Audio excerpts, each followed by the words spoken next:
All right. Welcome, everyone, to HFPod on tour.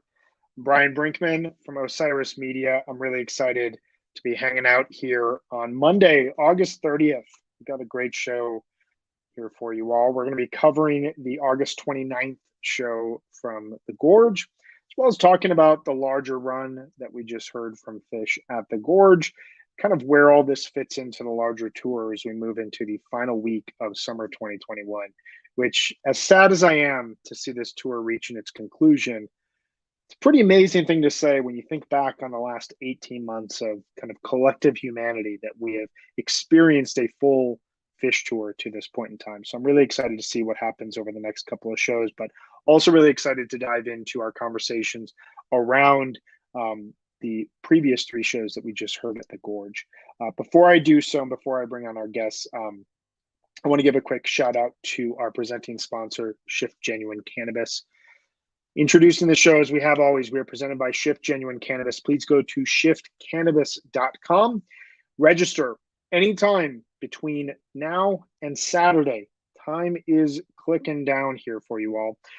But between now and Saturday, you can register daily at shiftcannabis.com to win tickets to Fish's October 30th and 31st shows at the MGM Grand Garden Arena in Las Vegas, Nevada. And if you haven't been, I went in 2018. I cannot recommend it enough. The experience of seeing Fish in Las Vegas is just like elevated another notch. The arena is awesome. It's small enough. The sound's great. The sight lines are good. And staying right on the strip and then walking in is just such an easy experience. I absolutely loved it. So tickets to the 30th and the 31st, $500 towards airfare as well as hotel. So really amazing package. I also want to give a shout out to our media partner at Jambase. We love working with Jambase. They help to promote a number of our shows. We work alongside of them as well. They do amazing content, amazing work. So huge shout out to Jambase. Thank you so much for all you do to put Osiris Media on the map. All right, I'm going to bring on, we have two guests. We're going to do a three-way pod, if you will, right now. And I say three-way pod because I'm bringing on two podcasters. I'm really excited to talk to these dudes.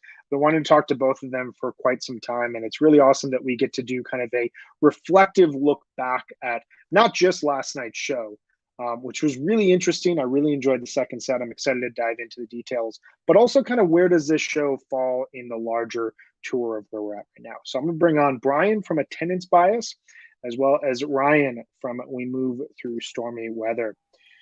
Brian, Ryan, hello. How are you guys doing? Hey. I am phenomenal. So happy to be on here. I'm great. Thank you for having us. Yeah, thank you guys for joining. I'm really excited to talk with both of you. Before we jump into the shows, I want to give you both an opportunity to give a bit of a platform to your podcast. So, Brian, I'll give you the floor first. Can you give us a quick rundown of Attendance Bias and where we can hear you? Sure. Thank you. Attendance Bias is a fish-based podcast with a very simple premise. I basically have fans and members within the fish community in general pick any show or any single jam to break down. The only requirement is that jam and that show had to be something meaningful to them personally. So if you ever walked out of a show or a jam or a song finished at a fish show and you said to yourself, wow, that really touched me somewhere that it's hard for me to even explain why, that's what Attendance Bias is about. And we've had so many fans on the show. We've had Tom Marshall on of Osiris Pod. We've had Zizix. We've had a lot of different names that you'll recognize and some names you won't, but it's really just a way to take the idea of talking in the lot about your favorite fish moments and put it out there for everyone to hear. And it's available at all podcast directories. I love that, man. I love that premise. The idea of the jam that like meant the most to you in the moment, but like still lingers. That's incredible. Well, thank you. And Ryan, you host a podcast as well that I believe just wrapped up season 1. Give us an overview of, I'm saying it correctly, We Move Through Stormy Weather?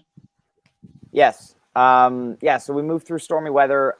It's on a hiatus right now until October. But basically each episode, I have a different guest, and we pick a fish song, say Tweezer, We each pick our favorite version of the song, and then we discuss, compare, and contrast the two jams and how the jams out of that song and the band's jamming style in general has evolved over the years. I tend to lean more towards more recent 3.0 jams, and most of my guests lean towards earlier 1.0 jams. So there's a lot of really interesting discussions I've had. I've had people like Joel from Umphreys on. It's been fantastic, and I can't wait for season 2. I love it. I love both shows do a really good job of from like both a thematic standpoint as well as from what I've listened of adding to like the conversation around fish, adding to like the critical nature of what does it feel like to be in attendance at the show versus what does it feel like to hear it from afar or hear it on re-listen versus what are the different eras, like what are the varying eras. So I love what you guys are doing, and I'm really glad to talk with you here. Thank you. Likewise. Thank you. Thank you. Thank you. This is just a good, pat on the back fest. This is great for all of us. I'll take it. Yeah.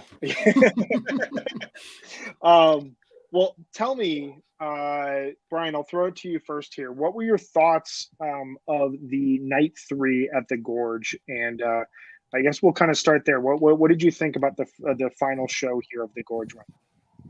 As I listened to it, I did not hear it live. I'm asleep. I'm on the East Coast. I'm in New York, so I'm probably asleep about an hour before they even step on stage. So I spent my morning over my coffee listening to the show. And I thought that it started in a way, I think Trey said it in night 1. He said, we haven't seen each other in about a week. And so I thought this show from last night started with a very first set 1. If you could follow that, like a lot of standalone songs that were great to hear, energetic, but were very reminiscent of, if you say a first set of Fish, we know what you mean. I do think that some of the best jams of this weekend appeared in last night's show. Songs like Bathtub Gin had a very compelling jam. I thought Character Zero, not even a jam, but that fun LA Woman tease, that always grabs me and tickles me a bit when they reference other songs that I know and love. Mr. Completely blew me away. I think that song, ever since The Baker's Dozen especially, has really stepped up and been a warhorse. My favorite of the whole night, though, and I hope we get into this a little later, was Beneath a Sea of Stars. I can imagine, usually the tradition at the Gorge is during Harry Hood for Trey to ask Kuroda to kill the lights.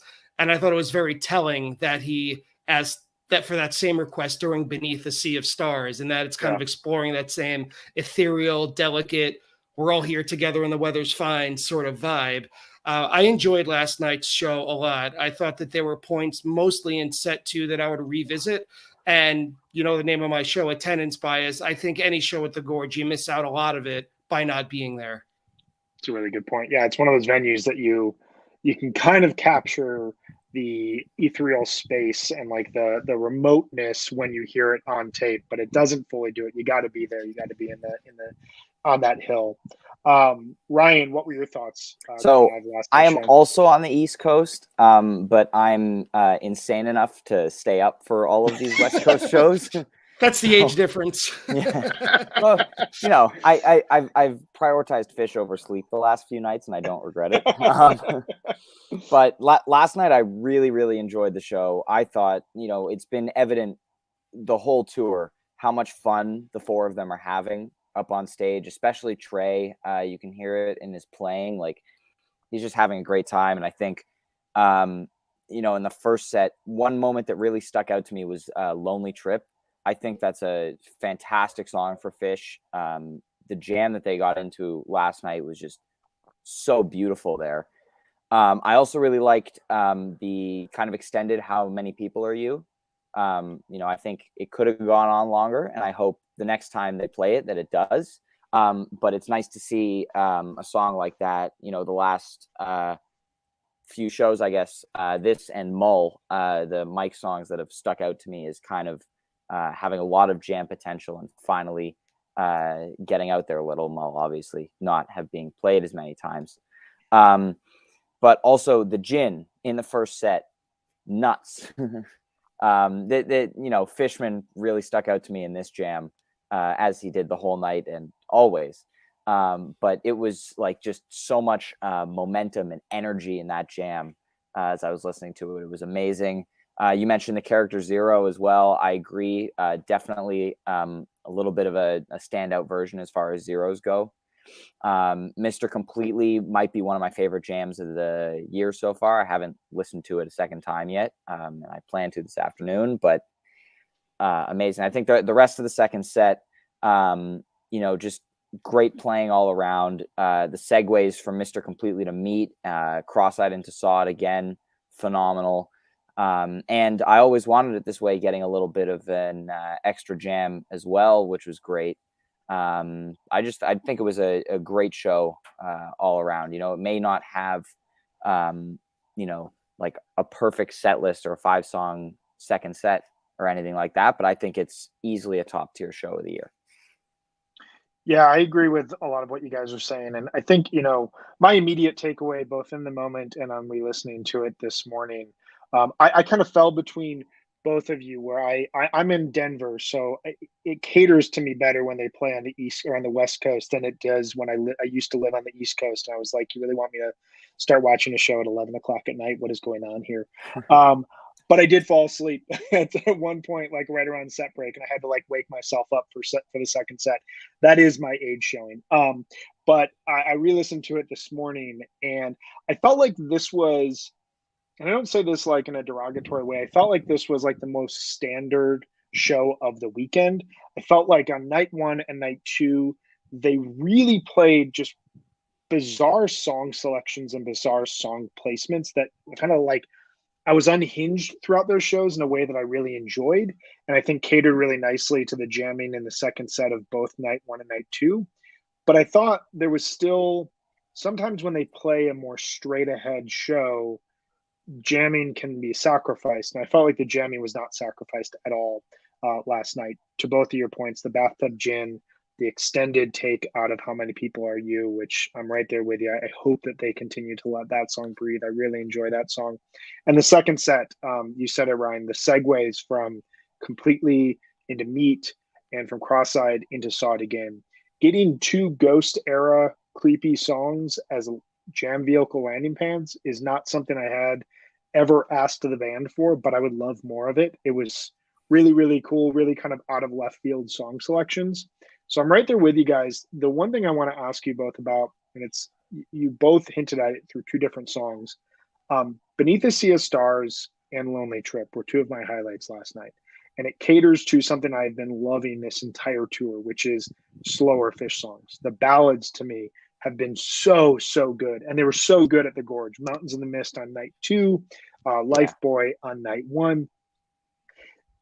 I'm curious, what do you guys think about, is the band playing with more patience that's catering really well to the ballads? Are they just like older and more emotional? Like, what is going on? I every time I hear a ballad played during this summer, I'm just like blown away by it. Are you guys hearing the same thing?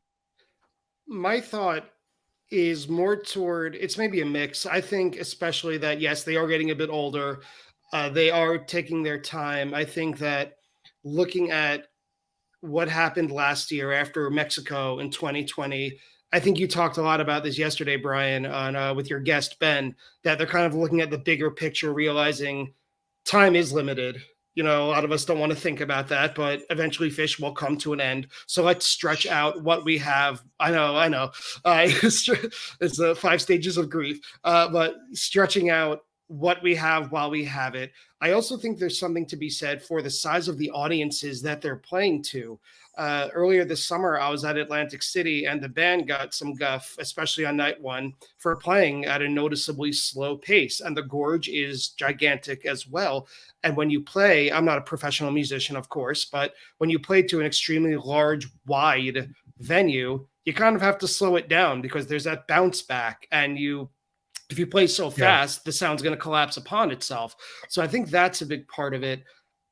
But I also think that Paige, and I know, Ryan, you're a keyboard player, you're a huge fan of Paige McConnell. Paige has been filling in a lot of the in-betweens this tour. I think he's been the MVP with his synthesizer sounds. So I think when they slow down and leave a lot more space in the music, it gives opportunities for him, especially, to step up and really become a force within the music more so than usual. I'm thinking about What's the Use? I think it was from Night One, Oh I yeah, think, or was it? I mean, night he one. was Yeah, all over that. Yeah, and that's a ballad, even without lyrics. And it just felt like you were, and it connects with Beneath a Sea of Stars. It's that slow, ethereal space sound that Page, without him, it would sound like nothing, in my opinion.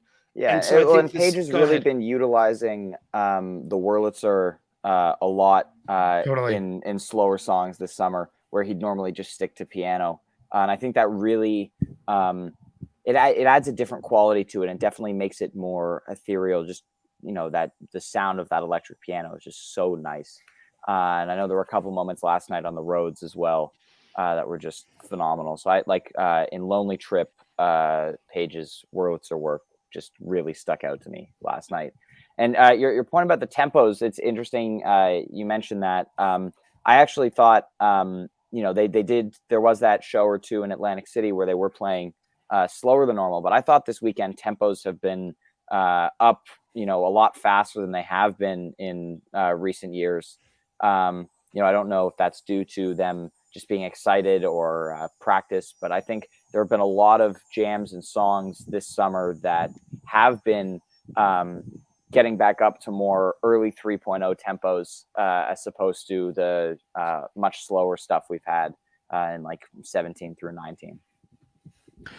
Yeah, I think I would agree with that last point. I mean, I think that there is something to be said about there's an excitement, and when they connect in a jam, we tend to hear that kind of turn itself into like a more rocking peak driven jam. I think that they're allowing a lot of creativity, a lot of patience to get there.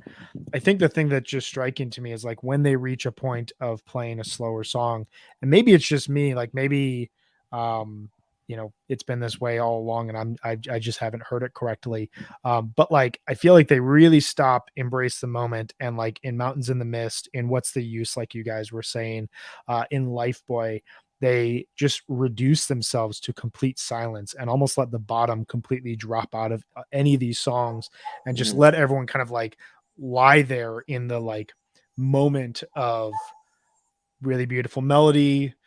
Fishman can like bring it back up at any point in time. And to your point, Ryan, the Wurlitzer, whenever that comes into play, it adds these just like gorgeous textures to the kind of exterior of whatever song that they're playing without imposing itself in the way that like even the grand piano might in that sort of moment. Yeah. So I really enjoyed that. And I found last night, like, Brian, I think you were the one to mention it, like asking Kuroda to turn the lights off felt like such a throwback to that 97 Hood, felt like a throwback to the Great Went, felt like just this moment of like, hey, as the lyrics say, we're all here together, let's stop, let's look at the stars, let's just listen to the music, and that's really all that's here. So yeah, I definitely felt that. Tell me, kind of pivoting, how did you guys find this show compared to the first two shows of the Gorge? I don't know, having not been there, it's hard for me to say. On record, I think it was more tight, it was more to the point. I thought that Night One took a little bit to get going. I forget what song it was, but Trey kind of stumbled over the lyrics on Night One. It was at the very beginning. It might have Torn and Frayed sound a little bit, like they maybe forgot to go over it once more before they decided to play it on stage, assuming that it was in tribute to Charlie Watts. I thought that this night, Night Three, that they were a little bit more on point right from the beginning. I thought Cool Amber and Mercury was a great way to start it off. Moba Dance was tight, especially after that version in Atlantic City, which I'm 100% in love with. Talk about attendance bias. Lonely Trip, as Ryan has brought up at least twice, that blew me away. I've only heard it previously from the official releases, so this time really spoke to me. I thought, oh, I guess Fish wrote a Neil Young song now, in the best way possible. I thought that this was like you said earlier, Brian, the most standard Fish show, and that's where the phrase average great comes from. You know, it's hard to walk away from something like this last night feeling dissatisfied when you hear a lot of songs that you love. Presumably the first set is actually pretty old school looking at it on paper, and the second set is full of really enjoyable gems. So I thought it was a very well-rounded, complete show and a really appropriate way to close a weekend and ostensibly a tour. Ryan, what were your thoughts in terms of how this compared to the first two nights? Yeah, I'm just looking at the set list from the 3 nights, and to me, the first 2 nights had really strong first quarters, I think, but then towards the end of the first set, they kind of like the jamming kind of fizzled out a little bit. Like you had the Carini Maze 46 Days Esther segment on night 2, and then, although Divided Sky through the rest of the end of the set was great, it seemed like they kind of lost the ferocity of that opening few songs a little bit. And then, that kind of carried over into the second set where we had that absolutely phenomenal Sand and the phenomenal Sense. But I think, looking at night 2, especially as we've been talking about all the slow songs and how well they've been, I think, at least from what I've seen, people aren't complaining as much about Caspian, Mountains in the Mist, Bug in the second set as I'd expect them to. And I think that just speaks to how well they've been playing songs like that. I do think I would say that last night is probably, in my opinion, I think it's the best show of the weekend by a narrow margin. I think night 1 was phenomenal.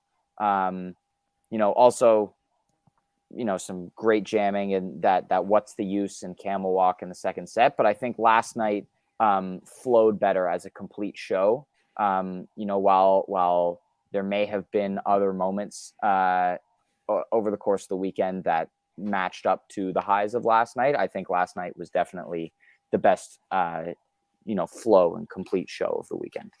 I wonder how much being off for a week affects that kind of internal chemistry when they've been together for 3+ weeks. Right now, Arkansas was only a month ago, but it feels like a lot longer. A lot longer. It feels like it was forever ago. The summer was a different time in a way. And it's noticeable that, I know I brought this up, but Trey said it right away on night 1, as if they kind of need to rebuild some sort of connection or internal chemistry with just this weekend. And then what are they're playing Mountain View starting tomorrow, I think. Mm-hmm. Yeah. So I wouldn't be too surprised if the rest of the tour, such as it is Mountain View and Dick's, really goes out on an extremely high note, a really big blaze, whereas this might have felt like some sort of isolated stop on the tour. Yeah, I mean, I often wonder, and I was thinking about this last night, if last night's show had been on Friday and they came back with like a ton of energy and a show that combines jamming with more rock and roll, with more energy, with kind of in some cases, bigger song selection.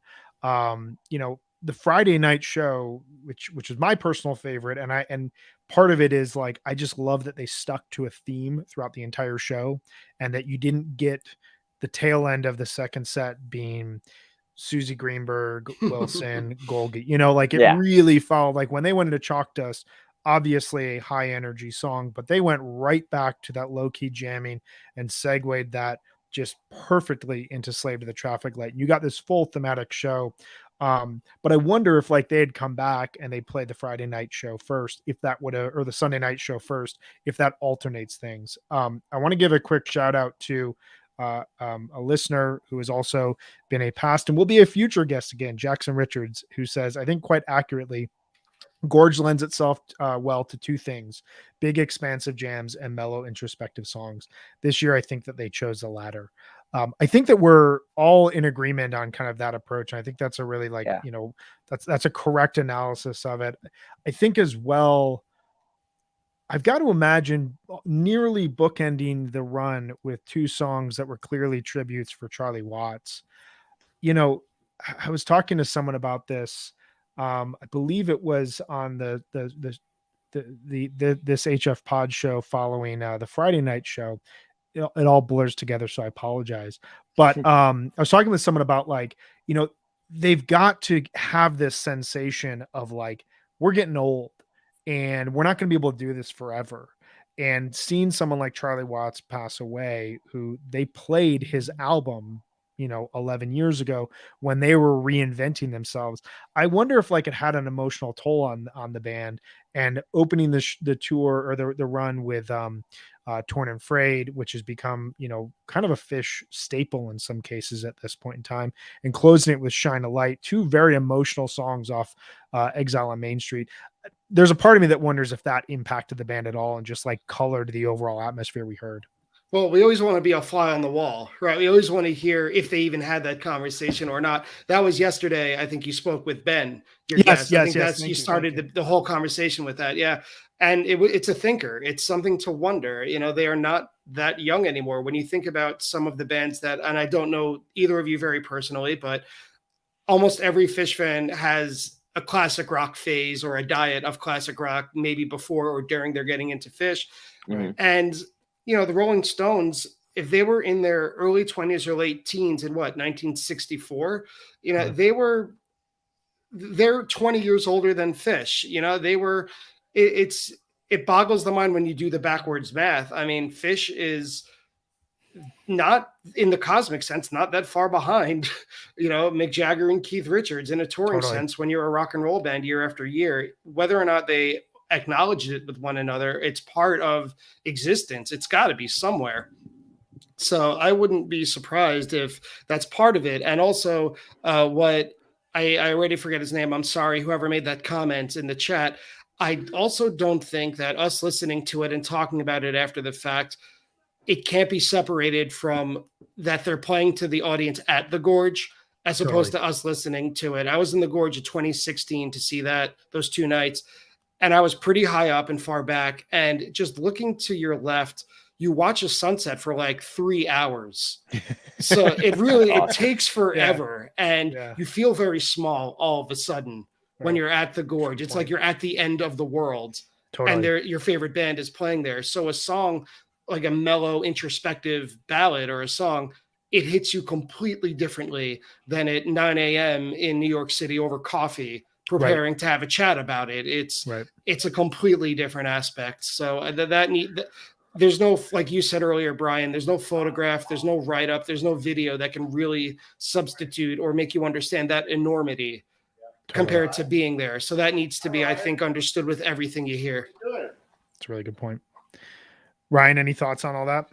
Yeah, I think the comment about the Gorge lending itself to quieter, more introspective songs also translate into the difference in jamming that we saw this weekend. The summer started off, if you listen to jams like the Alpharetta Tweezer, the Oak Mountain Chalk Dust, the Oak Mountain Carini and the Alpharetta Chalk Dust, they're very sitting in a groove, exploring like the synthy sounds, stuff like that, and really like driving jams. And I think, while we've still had that this weekend, we've also seen, as the tour has gone on, them reaching more into spacey jams and more low-key stuff, which we saw, in the Beneath the Sea of Stars last night, really, and the Split Open and Melt from the first night, which, I really like that version, kind of went in a different direction from just straight, scary, evil craziness. I think that's definitely one of my favorite jams from the weekend. But I think, I'm excited to see whether at Shoreline and Dick's they continue to, get a little more low key and spacey with the stuff, or they go back to, how they were doing it on the first leg of the tour, with more amped and groove based jams. It's an interesting point. I think it's a good opportunity to transition into where this sits in the larger tour. And I have two immediate thoughts. One that I believe you made this point a few minutes ago, Ryan, that potentially there's the nature of playing at the Gorge is kind of an isolated experience within the larger tour. And I think too, one of my favorite Gorge runs ever is 2009. I will stand for 8/7 2009 as, in my opinion, I think that is the strongest pre-Dick's 2012 show that the band played in 3.0. I love the jamming. It sounds like it's 4 or 5 years ahead of its time in terms of the way that the band performs. And the night that follows, August 8th, is a great, capstone to that run. But if you think about those two shows, they then drove to Chicago 3 nights later and played a so-so show, and then they played 4 standalone shows to close out that summer tour in the Northeast, each of which had some really great highlights. Obviously, the Hartford show is kind of a throwback to Gamehenge, if you will. I really like the Darien Lake show, and there's moments from Saratoga that are great. But it felt like, listening back to that tour, that the Gorge run was this isolated kind of Fish with almost nobody paying attention, and they play the best music that they've played all year in that setting. And the Gorge really lends itself to that. And I wonder, in a sense, to what we've been talking about, if going ahead to Shoreline, going ahead to Dick's, even going towards the fall tour, if we're going to look back at the Gorge and think of it kind of as like an island rather than a part of the larger tour. That said, the other thought I had is something you were just saying, Ryan, about, if you go back to that first weekend, we're hearing a lot of 25 to 30-minute long jams where the band is really communicating to each other within. And there's a lot of synthy tones. There's a lot of riffs from Trey, and they all kind of build upon themselves to add to these very extended jams. I had a conversation after that first weekend with Ryan from Trey's Guitar Rig. And one thing that we were talking about was, well, the band hasn't played together live in 18 months. Perhaps the reason that they're playing such longer jams is just to see, how do we communicate to each other? How do our new, how do our new rigs, how do our new effects, how do these new sounds that we're playing with, how do they impact us? And I think, in some senses, looking back now, you heard a band throw a bunch of ideas at the wall, and a lot of them clicked. I love a lot of those early jams. Rein it in a little bit and say, okay, how do we keep these jams tighter and more focused? To me, like the Ruby Waves from Hershey, the Ghost from Atlantic City really shine as that. The Hershey Halleys as well. The Hershey Halleys, yeah.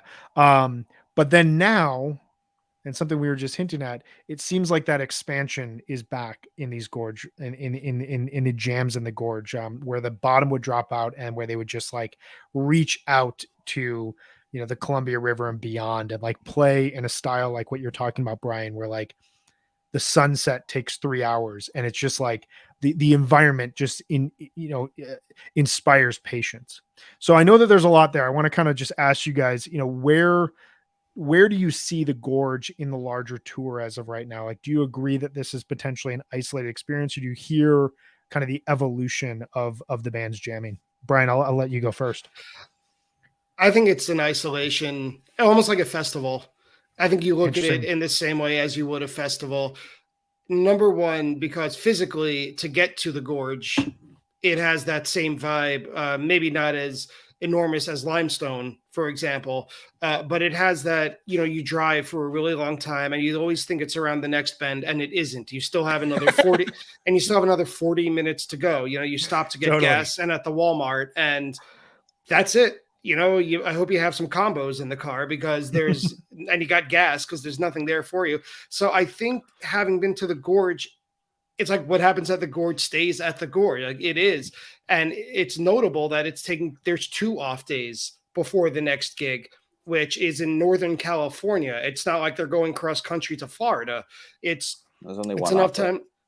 It's only one. It's today. They play tomorrow. You're right. I'm sorry. But the fact that it is so isolated. These do sound different, these shows, in my opinion, than the previous 3 shows in a row, 1 day off, 3 in a different city, that sort of thing. I think that the Gorge is kind of isolated, and it does sound different. Like you said, they're breaking away. They're not, I think Ryan said it at the beginning of this conversation, there's not as much attack.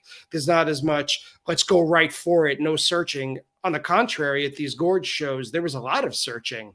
Yeah. And so you needed patience in order to appreciate them. I could see how some people might get bored. If they listened to the first half of this tour and expected that going in, that's not what that Fish was willing to present. Mm-hmm. It was a different vibe all around. Yeah, I think that's where you're getting a lot of the controversy of like there's certain people that are hearing these Gorge shows and really not liking it.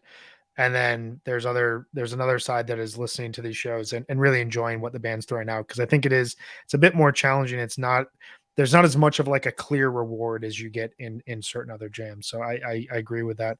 Ryan, what are your thoughts? Is this isolated or is this kind of a part of a larger evolution? I think it's definitely part of a larger evolution. Driving jam stuff that we're talking about, that there's less of this weekend. It's not totally gone. Like the gin from last night, absolutely like balls to the walls, craziness jamming. Again, talking about the tempos, that was fast. I think a big shift that we've seen, we mentioned Page earlier. I think him reshuffling the configuration of his rig has really changed the band's sound, throwing Totally. the organ to behind him. He's using it way less in jams because I think this is really, we're seeing the influence of doing Maybe We're the Visitors and him wanting to lean more into his synths and electric pianos as opposed to the organ, which has been such a huge staple of his jamming for the band's entire career. Same with the clav. We've seen a lot less of them this summer than ever, and this is part of a shift that's been happening gradually since he got the Moog Voyager into his rig in 2017. Yes. That year we started seeing a lot more Wurlitzer in the jams, a lot more synth. And this year, I wasn't sure how I felt about him moving the rig, the way he did, but it's really, it's as the tour's gone on and I've heard more jams, it's really cool to hear how huge of an impact that shuffle has been. And it's fun because I'm sorry to interrupt, but it's fun. It's fun that when you ask that question, Brian, with that kind of binary choice, whether it's an isolated trio of shows or if it's part of a larger evolution, we won't know the answer until if there is a fall tour or if there's a New Year's run. We only learn these things looking back. You go all the way back to Remain in Light. We didn't know that was going to be a turning point in the band's sound toward the cow funk. But when you look back at the middle of 1998 or later on, you could look back and say, makes sense. That is kind of where they showed us that they're ready to pivot. And we'll find it's TBD, which is the best thing about Phish. You never know. Well, I think that's a good point. I think there is an aspect of it that's like a mix of answers. And I don't think that like the binary aspect is something we can necessarily like there's going to be aspects of this run that are always going to spill over. I think that the point of, the influence of Maybe We're the Visitors. I have that record on my top albums playlist of the year. It's one of my favorite records from early 2021. And I remember listening to it and thinking like, I don't necessarily see Phish covering one of these songs, although it would be very cool in like a What's the Use, My Left Toe type of fashion. Mm-hmm. But the influence of the sounds that Page brought to that record, combined with the creativity in the songwriting prowess that Trey showcased throughout COVID by releasing songs. It was like he was releasing a song a day in March and April 2020, releases the Lonely Trip album. There's something about kind of like it's almost like you've seen Phish, who is a massive rock band who tours around the country and really can dictate where they play, when they play, what they play, all that sort of stuff. The artist retreating into the bedroom for the first time in however long. And, Lonely Trip kind of reminded me of like a callback to a Round Room or a Billy Breathes, where it really just felt like a personal record and, from Trey, just like this kind of personal message to the world. And you hear the creativity that he played with just by himself with nobody watching, combined with the creativity that Page was playing with coming back from this clearly life-changing trip to Iceland that he went on, and how he incorporated those lessons with his own music. You're now hearing that throughout the jams of this tour, and it's a really fascinating thing to hear how life impacts their overall music. So we are 5 shows away from the conclusion of this tour. I'm curious, kind of simply put, Brian, what was your favorite show of the tour thus far, and where did the Gorge shows kind of fall into that? I'm going to split this difference a little bit. So my favorite show that I was not at was the first night of Deer Creek. Deer Creek. I was only at 3 shows. I only went to Atlantic City for that weekend, and the third night there was my favorite. I thought it was the biggest celebration I'd been to, although that might be some sort of favoritism towards shows that I was at. And does that have a phrase? Or you'll have to let me know if you think of one. But I think the Gorge is somewhere in the middle. To me, it looked, from what I've seen on the video, and sounded a little less celebratory and more cerebral. And I would really enjoy that if I were there, but being removed from that, I don't know if there are shows that I would, when I look at the 2021 summer tour, that I'd automatically go back to. It's fair. That's fair. And the celebratory nature of AC, that night 3, it definitely felt like we're all back here. We're on a beach playing together. Like, let's just smile and listen to a bunch of awesome jams and awesome songs. Ryan, what about yourself? What was your favorite show of the tour thus far, and where does the Gorge fall in? I mean, there's only one answer. It's got to be the first night of Deer Creek. I didn't get to see any shows this summer. I'm up in Canada. I'm at summer camp, and I was, completely offline from, the end of June until about a week and a half ago. And so I wasn't able to webcast any of the shows. I was only able to go and download them on my days off and then just listen back. So this weekend was my first time listening live to them. But it was, like some of the jams really stuck out to me, like the Deer Creek Simple. While it's not the 35-minute tweezer, it's such a cool and interesting jam, and really, you can feel the difference in how they're playing in that jam, even versus the big jams from the weekend before. Just as they get into the tour, they get more comfortable with their new rigs and developing the new sound. And as you mentioned, we're not going to see the impacts of this until later this year or even next year.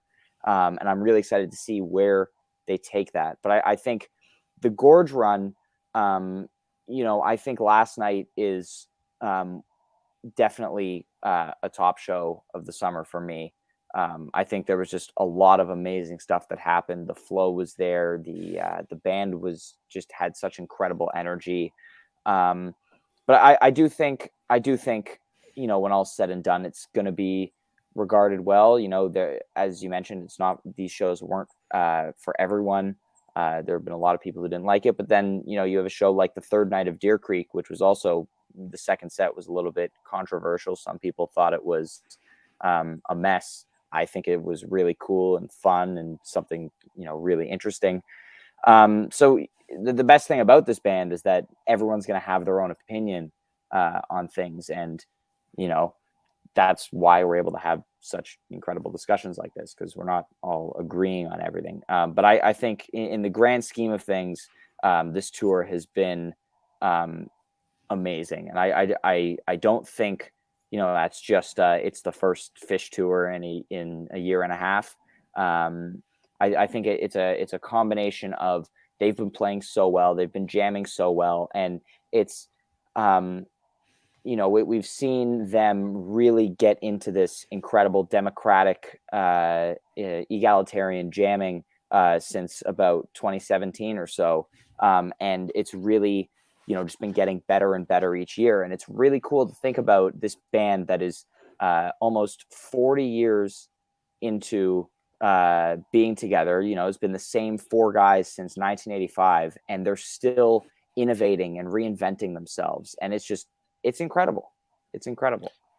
Can I add on to that for 1 second? I want to agree very much with what Ryan said. I was talking with another person about this recently, in that I'll change my year a little bit, but the overall sentiment is the same, that I think that this summer tour has been the best since 2015, which was for me previously the high point, in my opinion, of course, of Phish and 3.0. in that Trey was obviously very practiced. You know, like you mentioned, Brian, he was in his apartment pretty much by himself. And 2015 had the Fare Thee Well shows for him for which to prepare. And when you get a practiced Trey with a lot of new material and something to prove, and it's not that Trey is Fish, of course not, but as goes Trey, so goes Fish. I think that's when he's ready and he comes on point with the other band members looking to prove themselves as a group. I mean, you can't lose. This is something special. We are very lucky that they've kind of let this tour go off without a hitch, knock on wood. But it seems like they came to play and we're all the beneficiaries. You know, don't let my cynicism color as if I'm not loving every minute of it. I am. Totally. I think this is an outstanding tour and we're all lucky to have experienced it. Yeah, I mean, I think both of your answers cater to kind of what we were talking about with like, was this run an isolated event or part of a larger evolution? Because when you think about, the last 6 years, I'm on the same page with you, Brian. I think that this is the strongest tour since 2015, which was also that's my favorite tour of 3.0. I go back to those shows on a consistent basis. I could rattle off 10 shows that like I listen to in full on a very regular basis because it has that feel. But, you think about that where like you combined Trey's practicing with some really emotional playing, which also capped off with this very celebratory event at Magnaball, which was in turn, very exploratory, exploration driven event with like the drive-in jam. But you combine that with 2 summers later at the Baker's Dozen, which sees the band just dive fully into, setlist nerdery, jamming, extended jamming in a way that we hadn't really heard from them since 2.0, but also the celebratory element of like, hey, we own New York City for 3 weeks. This is one of the coolest things that's ever going to happen. This tour to me falls somewhere in between that and like the emotional spectrum of like, I hear a lot of frustration in the band in terms of how did we lose a year and a half when like we're at this stage in our career completely out of our control, but also these celebratory moments of like, we're so thankful for you and the audience, and we're so thankful to still be on stage with each other. And I heard that throughout this weekend. Yeah, I just, to respond to that with, in agreement, you mentioned that it's like they lost a year. I think a lot of people forget that they did play Mexico in 2020, and those were 4 outstanding shows. I remember thinking, walking out of night 4, we have a hell of a year ahead of us for Fish. Half of that was true. Half of that was right, not the Fish part, and I remember the beginning of this tour of 2021, maybe through Alpharetta, like the first 7 or 8 shows, everyone had a claim to say that they were at the best show of the tour so far. And anyone could have been right. There was an argument to be made in every stop. And that's what reminded me of 2015. I remember when they opened in Bend, I think it was in Oregon, everyone said, oh my God, this is the best show of the tour so far, almost all the way through, through Nashville, through Merriweather Post, and all the way up to Magnaball. Everyone could have said, do you remember this jam from this show in 2015? And I had that same feeling throughout this summer that everyone had something to brag about at every show. And that says it all to me. Yeah, no, I'm right there with you. And I, to add to the spirit of agreement, via potential disagreement, I don't know. I'm gonna put I'm gonna put Deer Creek Night 1 as that was my favorite show of the tour. That was the show that like just from the moment they walked out on stage until the conclusion of a really wacky encore, every single song was selected perfectly. Every jam, you'd feel like something, maybe this is dying down. Blaze On could have ended after like 18, 19 minutes. Nope. We're going to keep it going for another, 7 or 8 minutes. Simple. We could do like a 3 or 4 minute noise fade out into the next song, but actually we're going to give you a 25-minute noise jam. Just it had everything that I could have wanted. And one thing I just really quick, the noise jam in that Simple, very different from a lot of other noise jams we've had in Fish history, like especially in 2.0. Like this was cohesive noise. Yeah, there's a combination of like the melodic nature of the Blaze On with an atmospheric noise kind of approach to that Simple that makes it quite unique. You're right. I will say that I am personally adding the first night of the Gorge to that is 1A for me. If Deer Creek Night 1 is my favorite show, this is just a notch below. I think that I will be going back, especially that second set. I will be listening to that in repeat over the coming years. But even the first set, on paper, Mull Shade Alaska is not something I'm ever really going to ask for in terms of, song selection. But I thought Mull was really interesting in terms of the way that they played it. Shade goes to these like slow ballad songs that was just absolutely gorgeous and really needed at that moment. And Alaska was really, it went into a really cool jam that stopped short of the Providence version from 2019, but was still really interesting to listen to. So I will have that on repeat. What's that? Different kind of jam than Providence, though. It didn't go dark. Totally. It was just really energetic and amped, and I love that. And don't forget the Split Open and Melt from that set. Cannot forget from Atlantic City. Or from Atlantic City. Split Open and Melt. Split Open and Melt, this whole tour, the Nashville one was amazing as well. Yeah, I was going to say that the song selection this tour has been really interesting to look at too, because coming off of a year like 2019 where every show was just like throwing Cast What Vaxxed and Ghosts of the Forest songs to the wall to see which ones stuck. They were everywhere, and people were getting a little bit sick of them. And this tour, this weekend has had a lot of tour debuts, but we've had 2 tweezers the whole tour, and Julius has not made an appearance, which is really weird. It's interesting to look at the songs that they've been playing a lot. Like Split Open and Melt has made so many appearances. Meat has been played 3 times, I think, already, which is an oddly high number. And I think, if someone from the band is somehow watching this, please play Tweezer. We need more tweezers. Well, we've had 2 good ones so far this tour, so odds would be where they can't top it. Odds we played 2 big versions. I don't know, Well, I want to thank you guys for joining me and hanging out with me. This was really awesome for me to talk through kind of the larger tour as well as this final night at the Gorge. I want to give you both the platform once again here. Tell us your podcast. Tell us where we can find you on the internet. Brian, I'll let you go first here. All right. Well, first, Brian and Ryan, I'd like to thank you both for this opportunity, not to promote my podcast, but also just to talk with you, to talk fish about a live action tour. I love it. This is my favorite thing to do.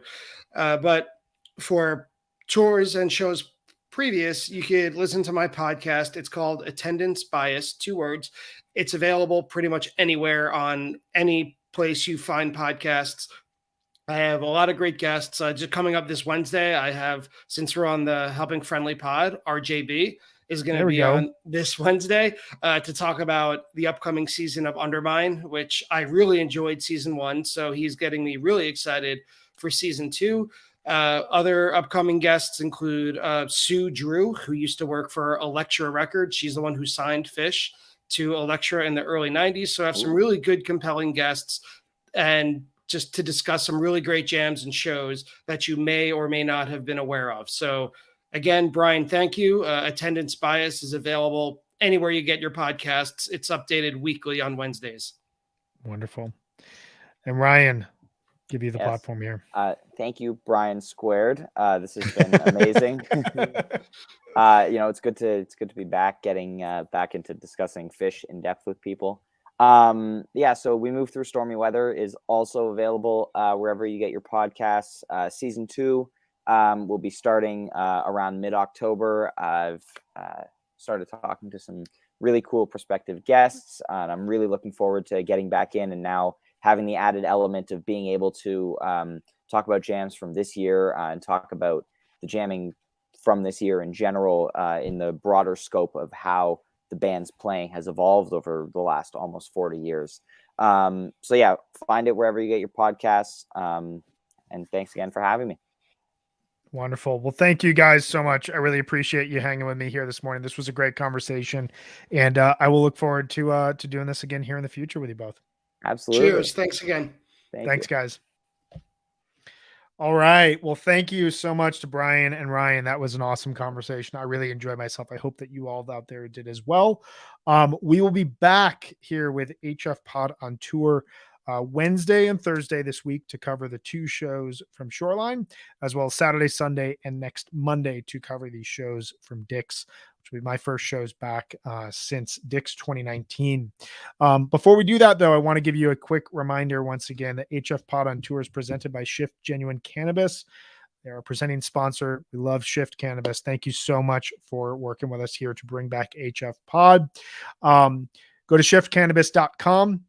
You can register any once a day between now and Saturday. Contest is ongoing to win tickets to October 30th and 31st Fish's Halloween and the night before Halloween shows at the MGM Grand Garden Arena. And I also want to give a big shout out to our media partner, Jambase. We love what you all do over at Jambase. Thank you so much for the support, for the love here at Osiris Media. We encourage all of our listeners to check out Jambase for news, reviews, tons of highlights, tons of insight into so much music, not just Fish Tour. With that, I will close out today's show. Thank you, everyone who are hanging with us here throughout this hour. It was a ton of fun for me.